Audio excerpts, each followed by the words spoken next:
Good morning, everyone. It's good to see all of you today. I am Jessie Whittish with Kentucky Youth Advocates. And as always, we see some familiar faces and some faces that are brand new. And it's great to see both.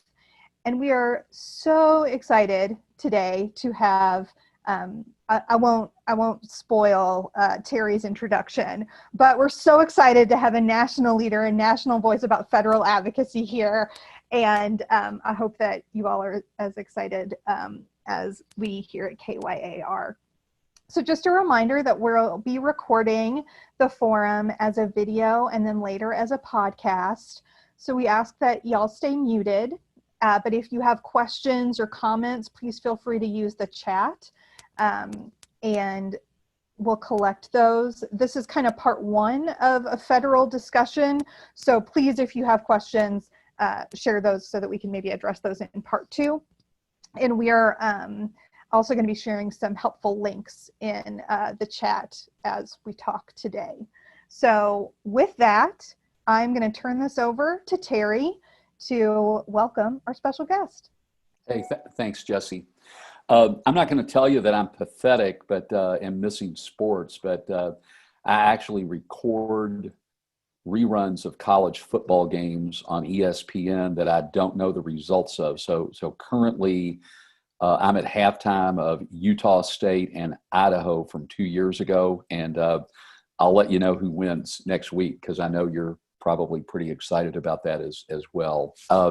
Before we get into the show today, our gathering, I did want to remind you that our 10 o'clock Wednesday routine is broken next week.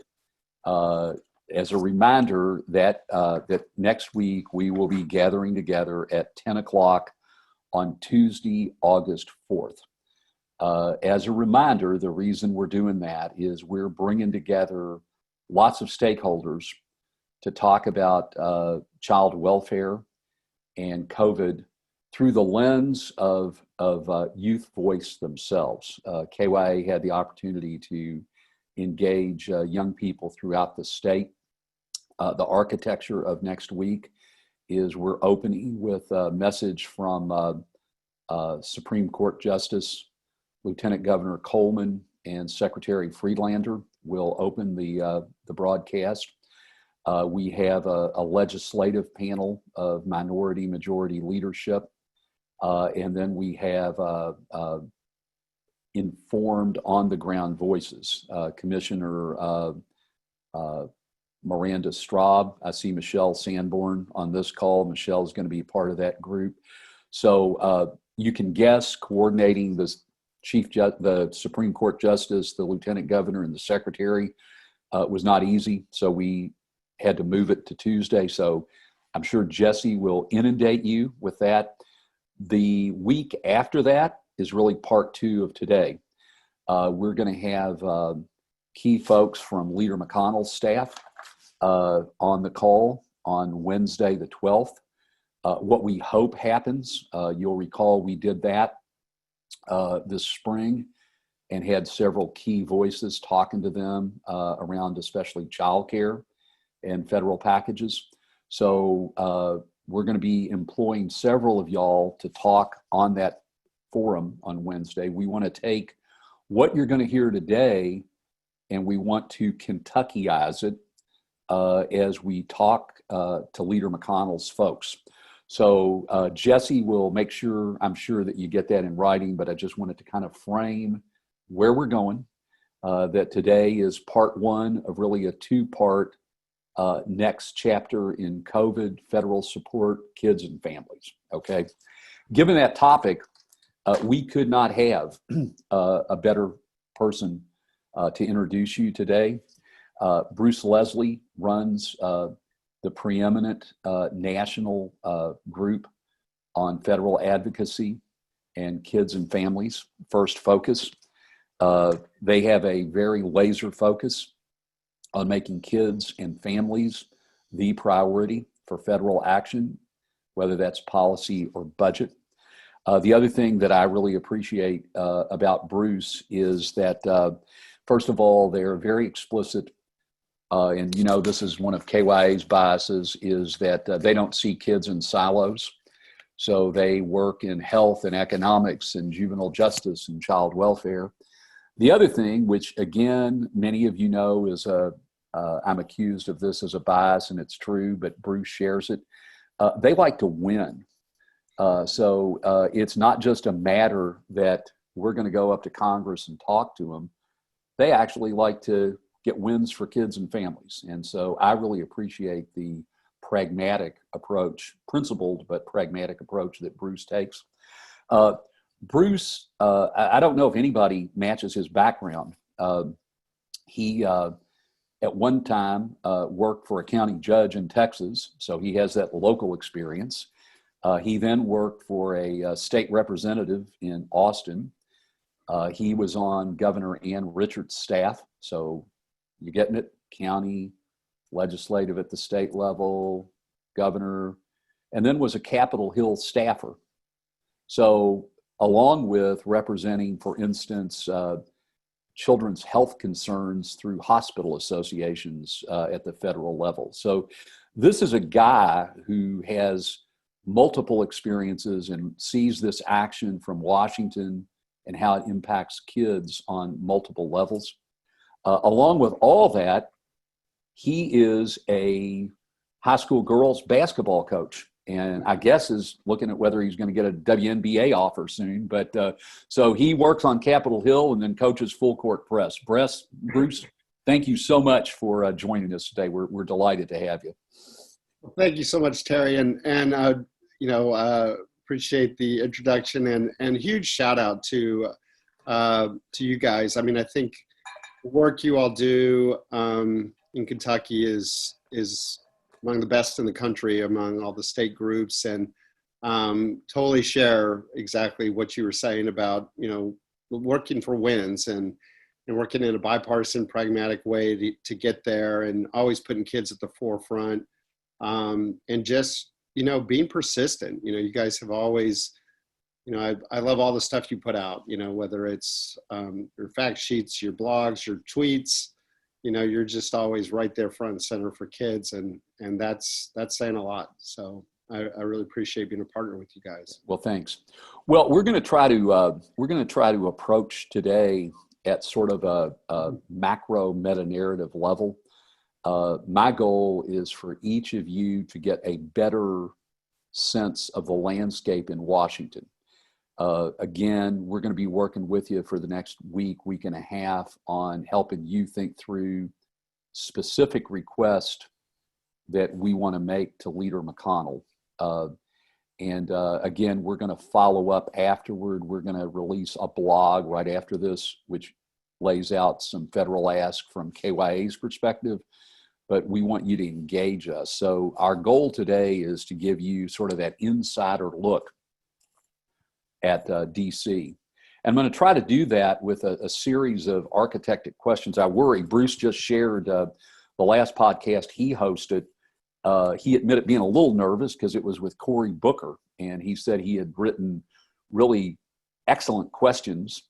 Unfortunately, Senator Booker answered all of them in the first answer, so the Zoom got shot. So I'm hoping Bruce won't shoot the Zoom with the first one. But from my perspective, Bruce, and this is not nearly with the knowledge you have, but it seems like that whether we're talking about any policy, but heaven knows this next chapter of CARES, is that there is just this huge gap with no moderate middle ground.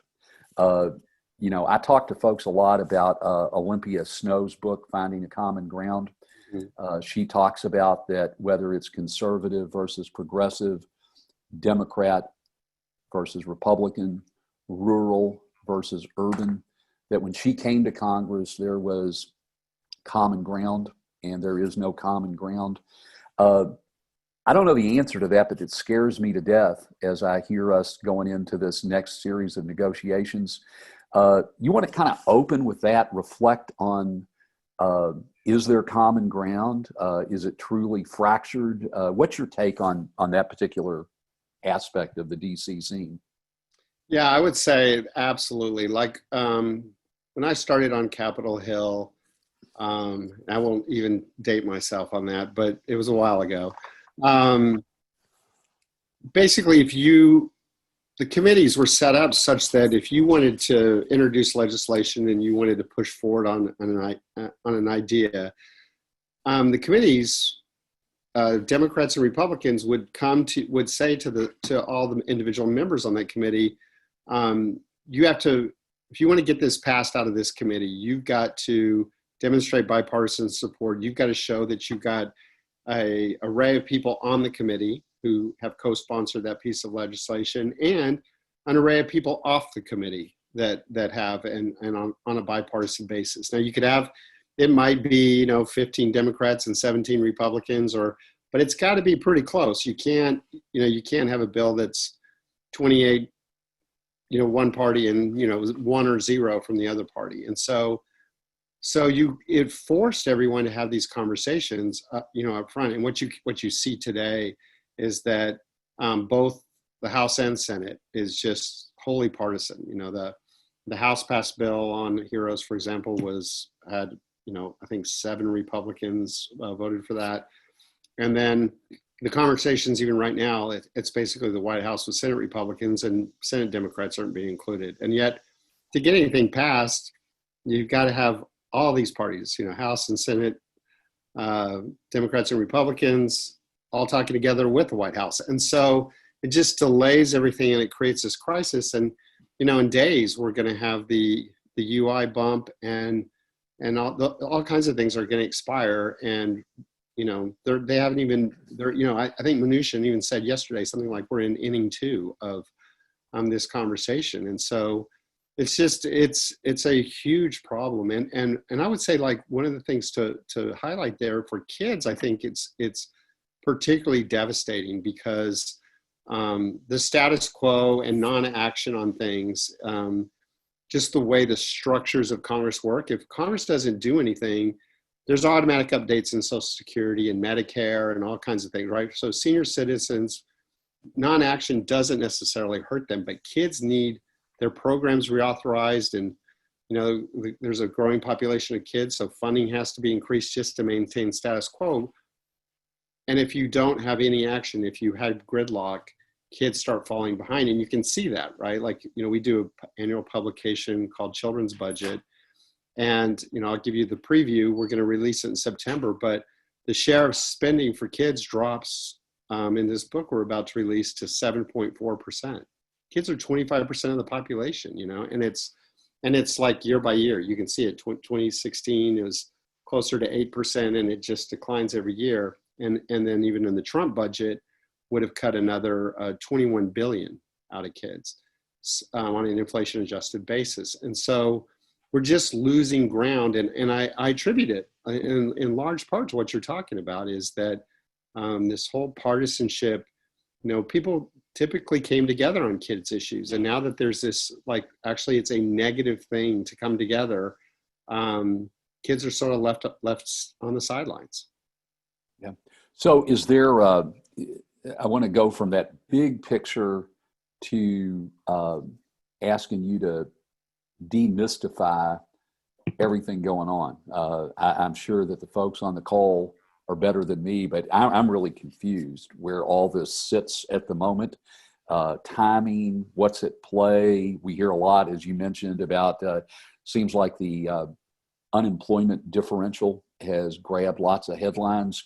Can you take us, and I want to give you plenty of time to riff on this, so don't feel, I'd rather you take time and really help us think through, as you're sitting right now, I assume in Maryland still, as you're sitting in Maryland but looking pretty close in DC, what are the elements that are really at play? What are the key planks, the key areas that we've got to see negotiations and agreement on from your perspective? Now, the unemployment issue is key among many. And what you see in the House is there's the $600 add-on payment that came out of that. And so I can't say there's a draft Senate Republican package, because there's not. There's sort of these 7 little mini proposals. So I guess if you kind of bring them together, it's sort of is supposed to indicate kind of where Senate Republicans are heading. But what you're seeing there is $200. So there's a pretty significant divide there on unemployment, and it seems to be a huge sticking point, particularly in the Senate. So that's going to be one thing, and that of course matters to kids. Some preliminary data we have from the Labor Department is that disproportionately households with children have been impacted by the layoffs, right? Because tend to be younger people, right? And so you have younger families with children who've been impacted by this. And then also because families have had to leave work because, kids, someone has to take care of the kids, right? So that combination has been particularly devastating to women. So UI, unemployment insurance is one Bruce, thing. I want to interrupt you just to ask you a question, because that's a very visible issue.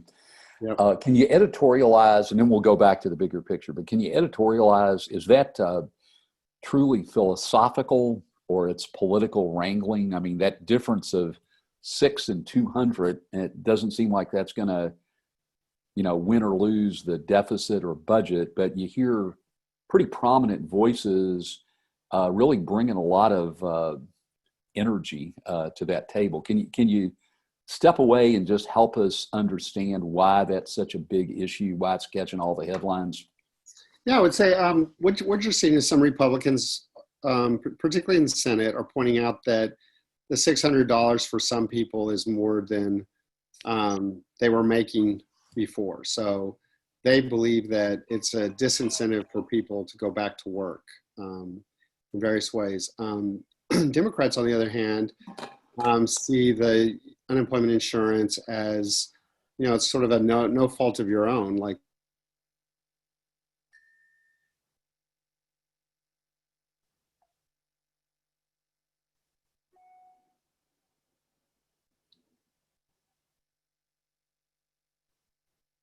Uh-oh.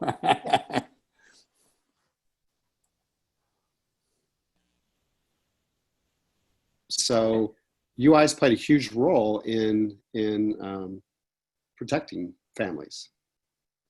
So I hate to do that, but the last 30 seconds we didn't hear. Can you kind of re-grab that? Yeah, I'm sorry. This whole being at home stuff. Yeah. So basically the $600, some Republicans are pointing out that it's more than people had, right? That before, and they think it's a disincentive to work. And then Democrats are saying that $200, that the reason for this add-on payment is not just about unemployment. It's also because, it's kind of no fault of your own. People lost their jobs for whatever reasons, related to COVID and the economic issues around the economy and the shutdowns, right?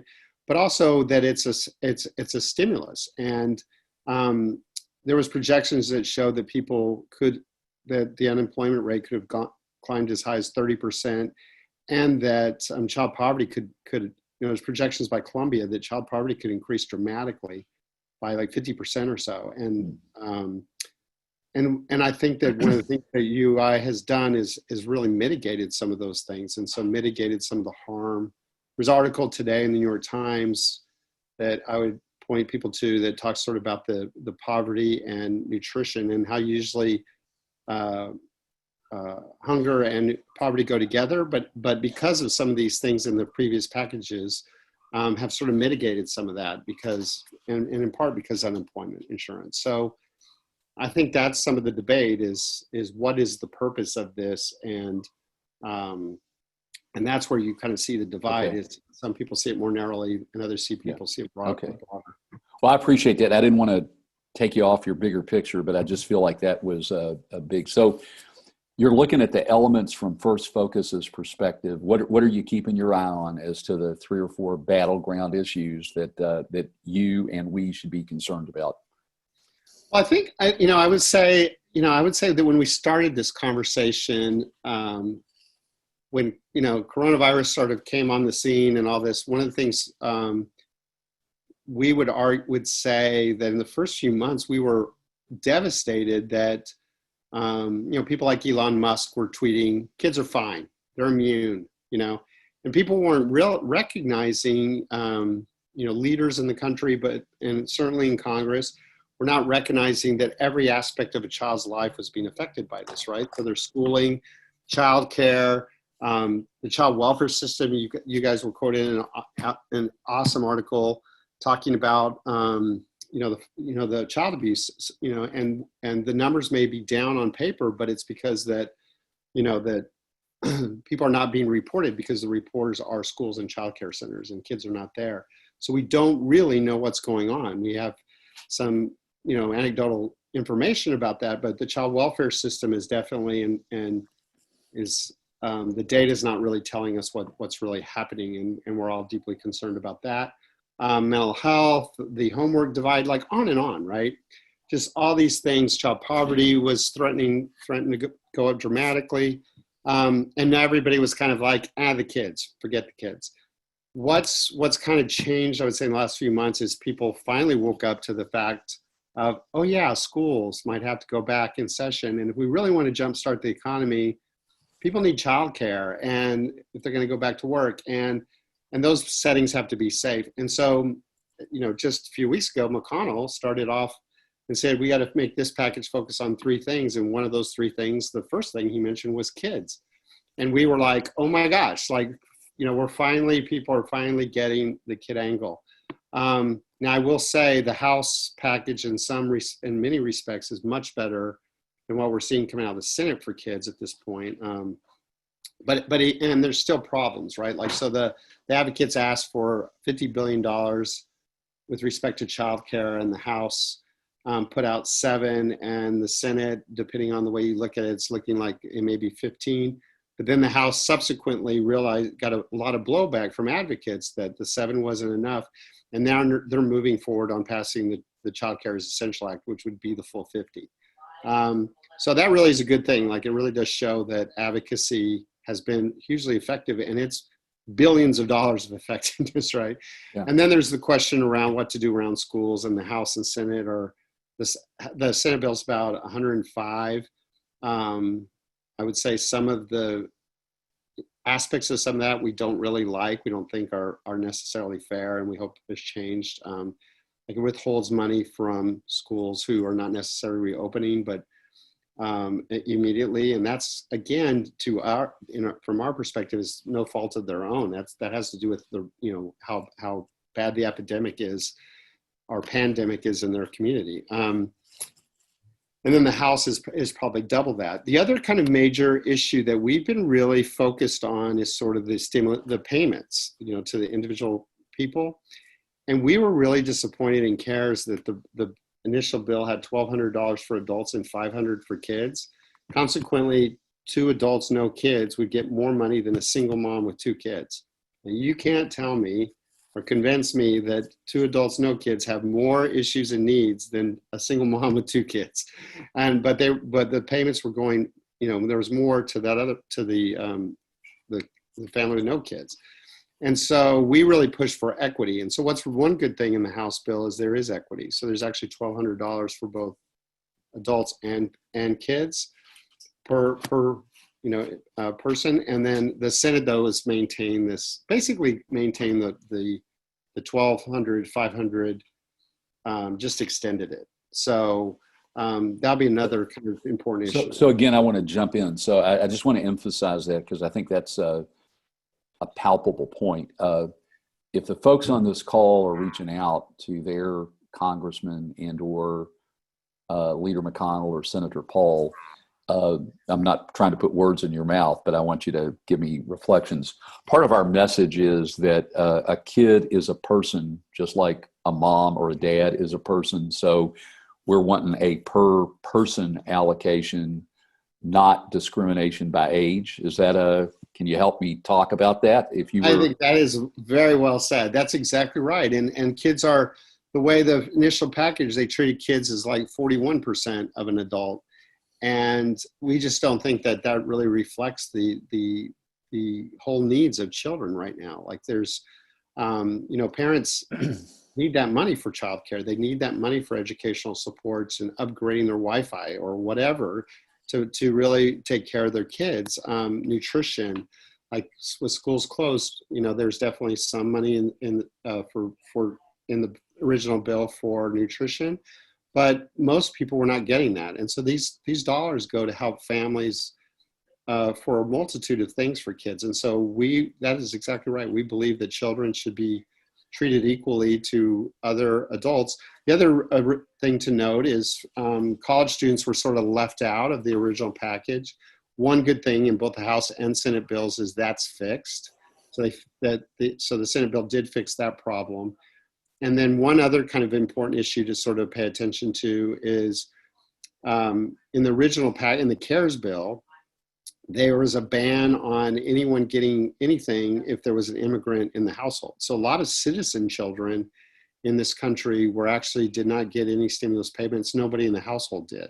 So those families have been struggling immensely. And so the House bill fixes that problem. The Senate bill does not at this point, but Marco Rubio, who's a Republican from Florida, is working on a sort of compromise that we've been talking to his office about and hoping they fix, because it's just, we can't harm citizen kids just because, somebody in their household. I mean, it's not fair, and those kids are suffering. Yeah. So Bruce, let me, and I'm putting you on the spot because to our participants, among Bruce's strengths is he's a superb messenger, and he knows how to message to red, blue. He's very realistic. So let's assume that folks really pick up on that last point.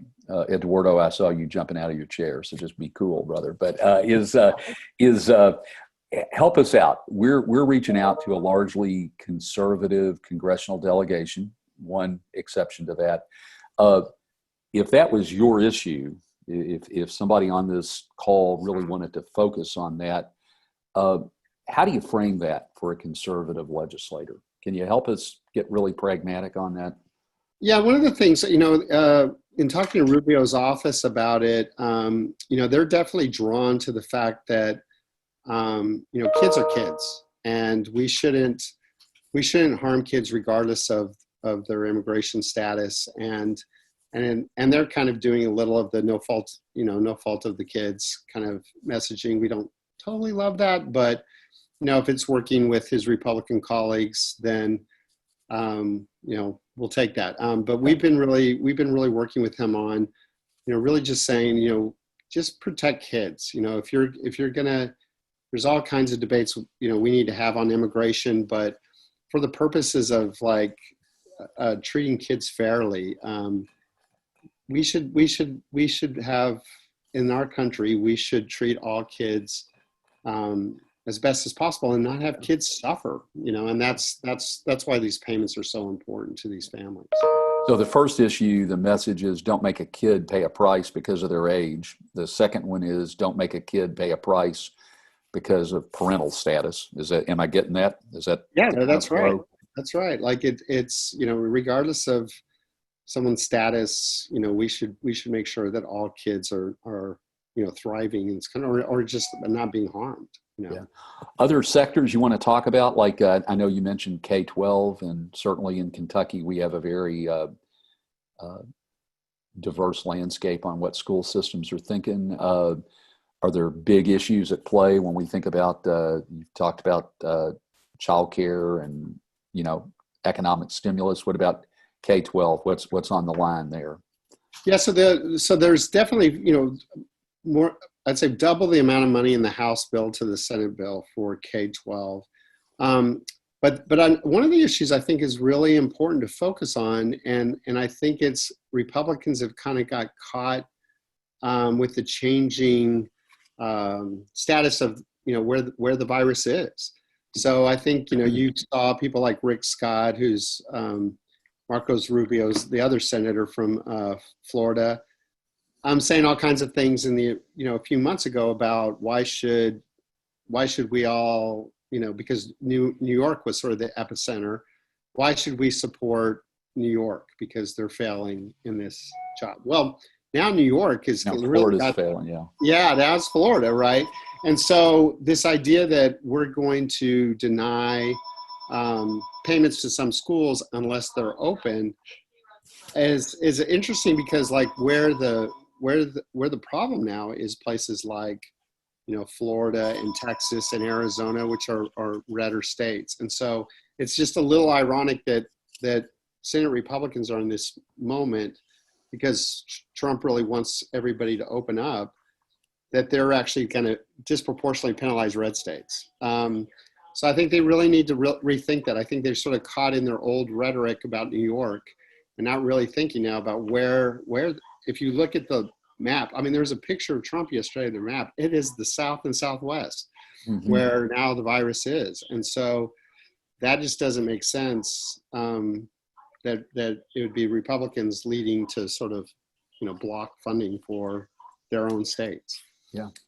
Are there other elements you want to highlight for us, or you feel like you've kind of coached us up at the moment in terms of the guts of it? You know,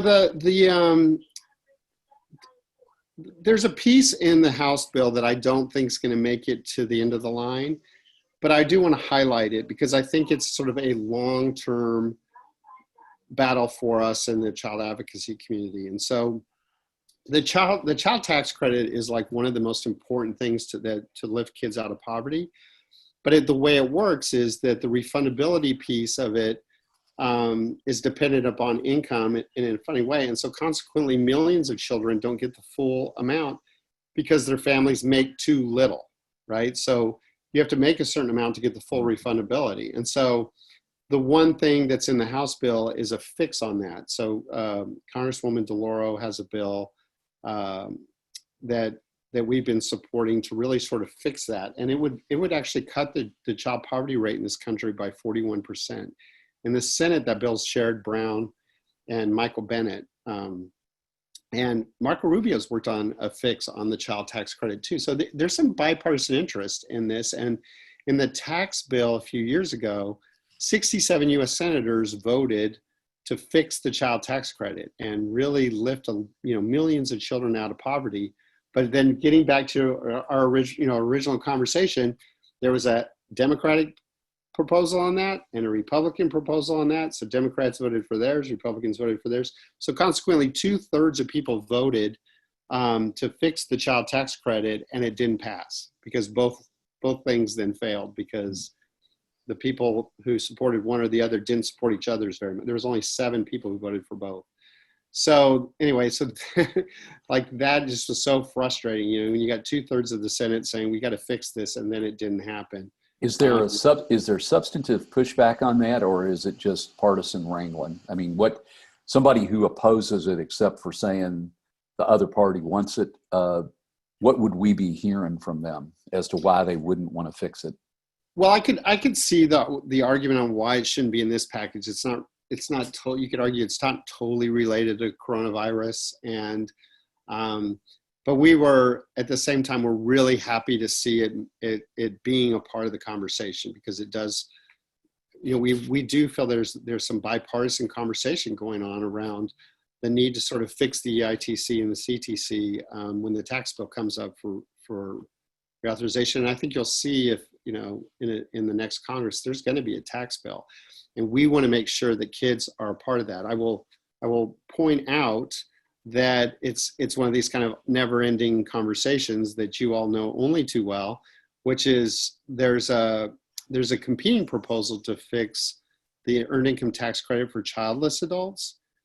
And I would say some of the advocates for that position have made, I would say, some arguments that we've found just, I don't know, it's kind of distasteful in a way, because they're trying to argue that this is more important than the child tax credit.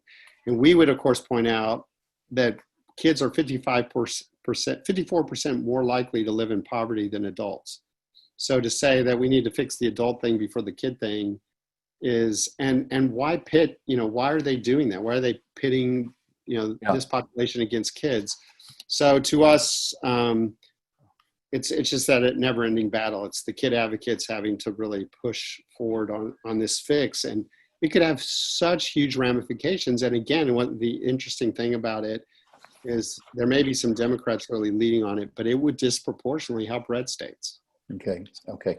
So I want to shift a little bit. I want to be respectful of time, but I want to shift a little bit from ideas to the other arena that I always think there's nobody better in the nation at thinking about, which is tactics. When I look at the folks on our call, there are some really superb folks who know how to work Frankfurt. Okay. So if when we're having a conversation about Kentucky issues, there are a lot of folks on this call who know how to message whoever the governor is. I see folks on this call who understand working senators and representatives and committee chairs. I also get a sense that sometime we almost are daunted or intimidated at the federal level, or even wonder if it matters. Part of me thinks there's some parallel lessons. Part of me thinks it's a little bit of a different game. So I'm wondering if you could step back from what's on the table right now, and whether that's that tax bill in the coming, several months away, or what's on the table now. Act like we're your girls' basketball team and coach us up, Bruce. You're talking to folks who care about kids. They're articulate. They know that scene. What should we be doing with, Kentucky's congressional delegation? I think it's fair to say Representative Yarmouth and obviously Leader McConnell carry special leverage, but we also have some other folks like Representatives Comer and Guthrie who have been great on issues like childcare. We've got some other federal representatives who don't talk a whole lot about kids, if we're honest. So talk to us a little bit about what you think we could be doing individually and as a cadre to impact DC decisions.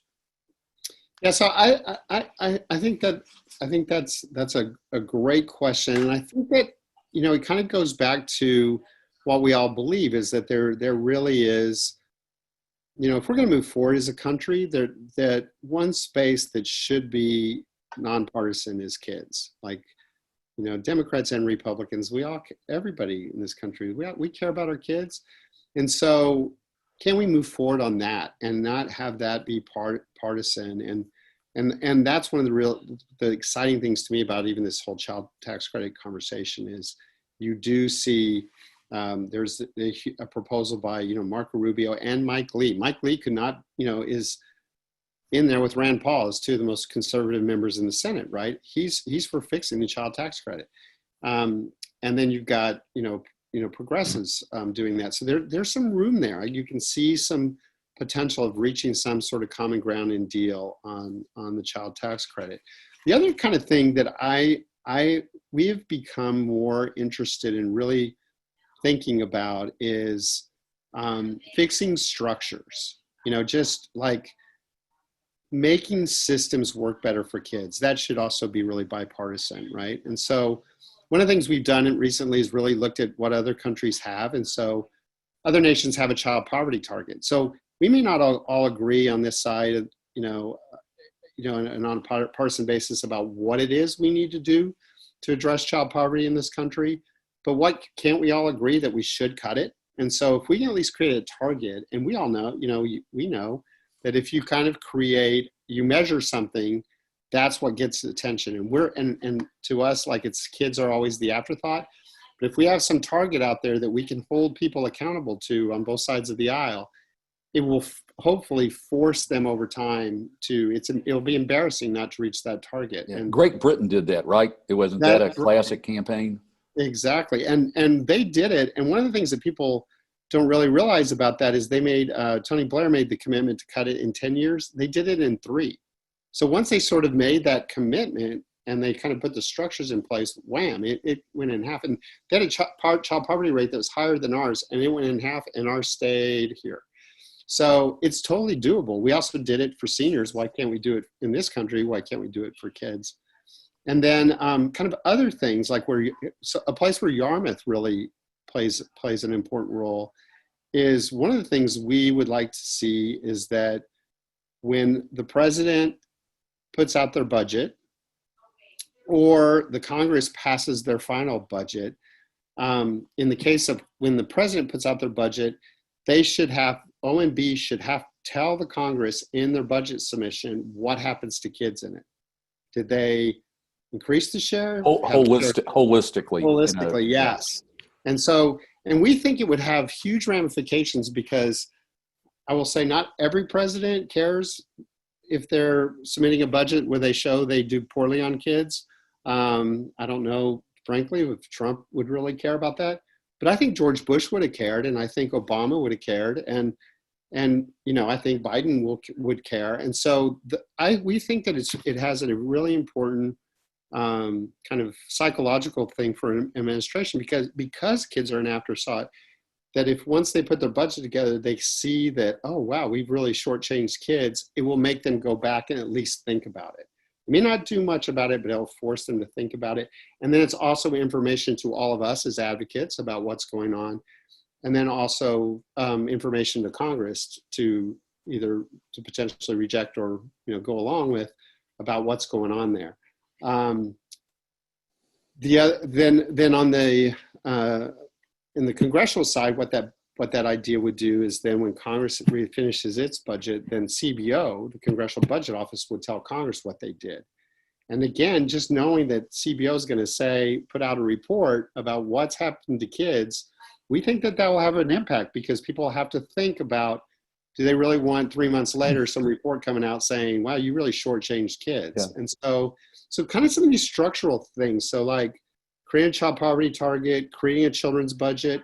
And then one other thing, just as an example, is other countries have a children's commissioner who's an independent voice for kids. And it can be a place where, you know, Kentucky Youth Advocates and us can go to and say, hey, we're seeing this problem on child abuse, for example. Can you look into it and do a report and do some analysis? They're also supposed to get the voice of kids. And you all and us know how important that is. And they can bring up the voice of, you know, former foster youth and their experiences and what would help them. So like that. So anyway, so Children's Commissioner is another idea that we really are pushing, trying to get legislation introduced and hopefully passed in the next Congress. And those kinds of structural changes we think would be game changing. So in addition to all the other things that we push for, you know, more funding for education, childcare, all that kind of fun stuff, the new kind of thing that we're really trying to do is change structures and systems, because we think that in the long term can really have a huge ramification for everything we're all advocating for. Okay, I want to touch on at least two more tactical issues. One is a tactical issue around a broader arena, which is racial equity and injustice. So there's nobody on this call that doesn't have concerns about that. There's no one on this call who is not committed to that. Where we stand is sort of that bias for action. How do we actually make something happen on that as opposed to just talking about it? Again, from a tactical issue, we've got folks on the call who are committed to that cause, who really want to make a difference. I think that's tough, challenging messaging in the environment we live in. Perspectives on, again, knowing the Kentucky delegation, because you may not have picked up, our delegation is not the same as Wisconsin or Oregon's. So if you were given advice on how folks could raise that issue at the federal level, given what's at play, what are your thoughts on that? Yeah, you know, it's funny because I'm going to sound like a huge broken record here, but I really think that there's special issues, you know, as we all say, you know, as child advocates, that children are not little adults. There's really special issues that relate to kids here, and I think are being neglected, you know, or forgotten. And so even the House bill that passed, it was all about policing with respect to adults, and that was an important thing for them to do. But there's also issues for kids in that respect. You know, what about the way we treat kids in the juvenile justice system? There's racial disparities there, enormous racial disparities. What about the way we do discipline in, you know, we know that there's more expulsions in childcare of kids of color so we should address those kinds of issues. let's even start at the day of birth. How about infant mortality? Like infant and maternal mortality are way disparate. And there's 9 bills in the House to work on that. And why aren't those kinds of things moving? So I think there's this huge agenda around kids that is people are sort of, not thinking about in this bigger context. And to me, it's like, if you really want to tackle systemic racism, beginning with kids makes a lot of sense, because if kids now, the majority of kids below the age of 15 are now majority minority. And that's just a fact. And so if we want to tackle this problem, we should think about it generationally. And if we can start with kids and improve equity and address some of these systemic racism issues around expulsions and the way we treat kids in the child welfare system and the JJ system, et cetera, it will have enormous ramifications for those kids' lifetime.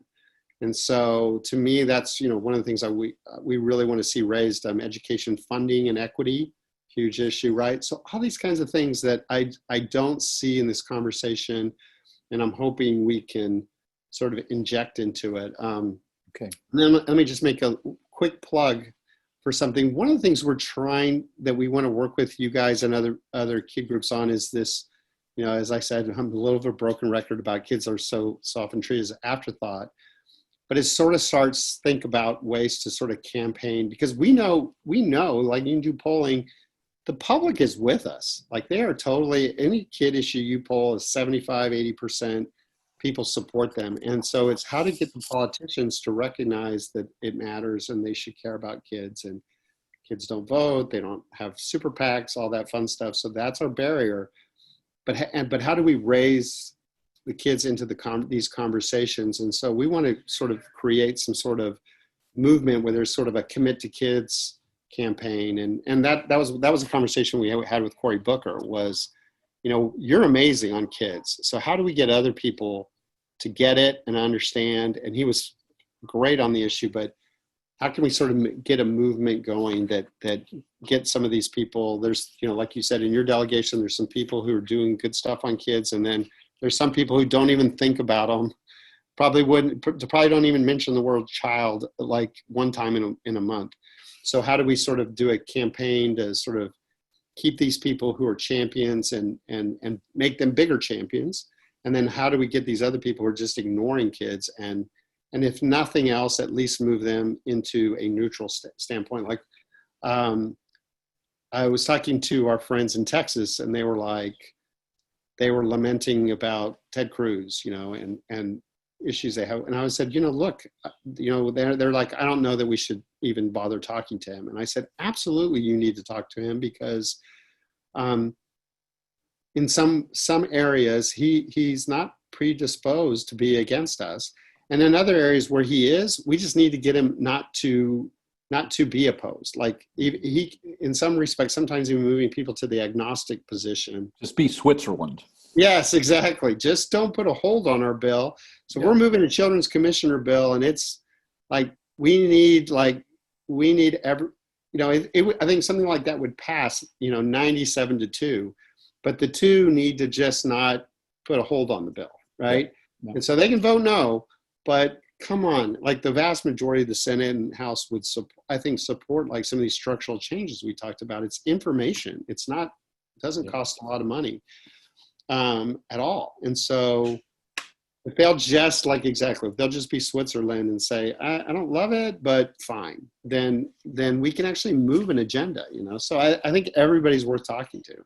I want to ask one other defined question and then give you sort of the opportunity to benedict this call. Okay. So, but the specific question, when you were a staffer on Capitol Hill, what was the delineation between communications you paid attention to and communications you answered with a form letter? So we get somebody on this call and they're going to take the effort, but they'd like it to be relevant and resonate.